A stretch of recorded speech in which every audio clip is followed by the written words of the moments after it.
Respiration et contemplation. Le souffle est un objet d'observation remarquable par la richesse de l'enseignement qu'il contient. Cette contemplation de la respiration nous apprend tout d'abord à observer, à écouter et à être pleinement présent aux sensations telles qu'elles sont. Le souffle est écouté, respecté dans son déroulement naturel. Nous allons voir que son flux est souvent haché, discontinu, étriqué. On voit là qu'il contient toutes les tensions accumulées dans l'esprit, les défenses, peurs, résistances.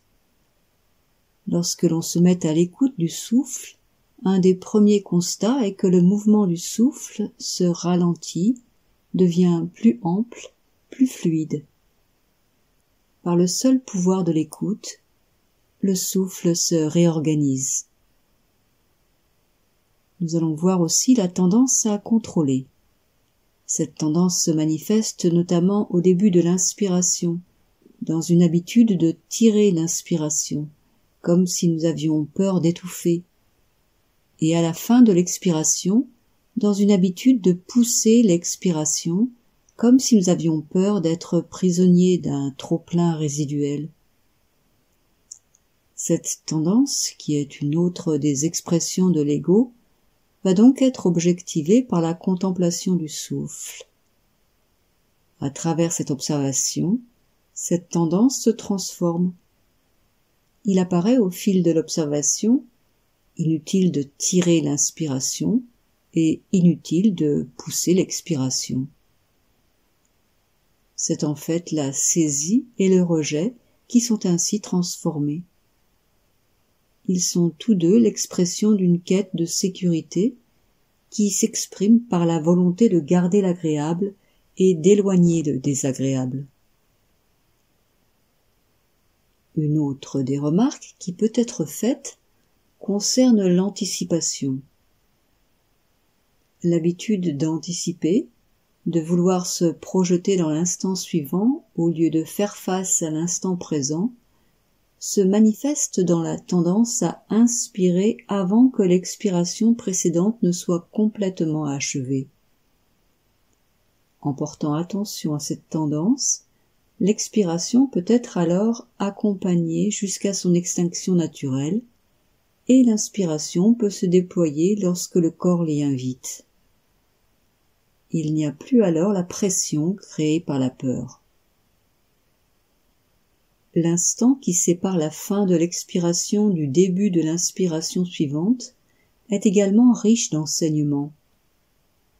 Cet instant, lorsqu'il est complètement habité, est un moment de suspension mentale, dans laquelle une expansion de conscience peut se produire. Habiter cet instant est en fait habiter complètement l'instant présent, sans s'attacher à l'instant passé et sans anticiper l'instant suivant.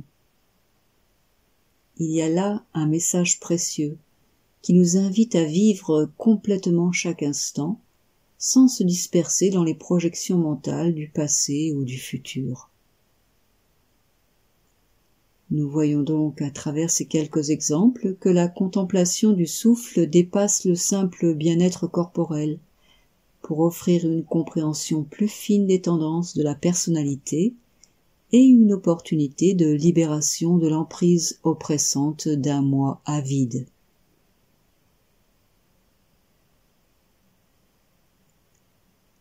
Action et contemplation. La contemplation n'est pas passivité. La passivité est une forme d'inertie, une inhibition causée par la peur. La contemplation est présence active qui contient l'action. Elle est le regard qui en contemple son déroulement. La contemplation inclut l'intériorité et l'extériorité. Elle accueille les perceptions, mais aussi les réponses qui jaillissent face à la situation. Dans une juste relation au phénomène perçu, l'émergence de la réponse n'est ni encouragée ni refusée. Elle est simplement accompagnée par une permanente présence. Il n'y a donc ni refoulement, ni impulsivité. L'idée que je suis l'acteur de l'action n'est qu'une création mentale. Sous l'œil de la contemplation, l'action se déroule sans acteur. La vie met en forme les éléments de l'action, son déroulement et ses conséquences. De ce point de vue, la vie est le seul acteur d'un scénario qu'elle contient de bout en bout. Le moi, dans son illusion de puissance, cherche à s'approprier l'action et ses fruits. Mais ce moi n'est qu'un personnage mental qui n'a pas d'existence en dehors de la pensée qui le crée. C'est ainsi que l'on peut dire qu'une action libérée de l'idée de l'acteur est un jaillissement de la spontanéité de la vie. De ce fait, elle est fluide et s'intonne aux nécessités présentes. À l'inverse, une action alourdie par les besoins d'un moi en mal de reconnaissance est hachée, décousue, inadaptée à la situation présente. C'est ce type d'action qui génère maladresse et réaction. Issue de la violence d'un moi qui cherche à imposer sa loi, elle stimule ce dont elle est issue, violence, confusion et incompréhension. Une action qui est l'expression d'une globalité de vision ne crée pas la séparation. Elle est une expression de l'unité de la vie et éveille le sens de l'unité. On peut la qualifier de réparatrice dans la mesure où elle brise l'illusion de séparation propre au mental divisé. Relation et contemplation. Lorsque cette qualité de regard est transposée sur l'entourage quotidien, on peut alors voir ses proches avec un regard libéré de la mémoire, des rancunes et colères diverses. C'est à partir de cette qualité de vision qu'une relation authentique peut s'installer, relation non basée sur le pouvoir et la compétition, mais sur la conscience d'une unité qui nous relie. C'est en fait notre manière de voir qui crée et maintient la séparation. Lorsque le point de vision se déplace, le sentiment de séparation nous quitte.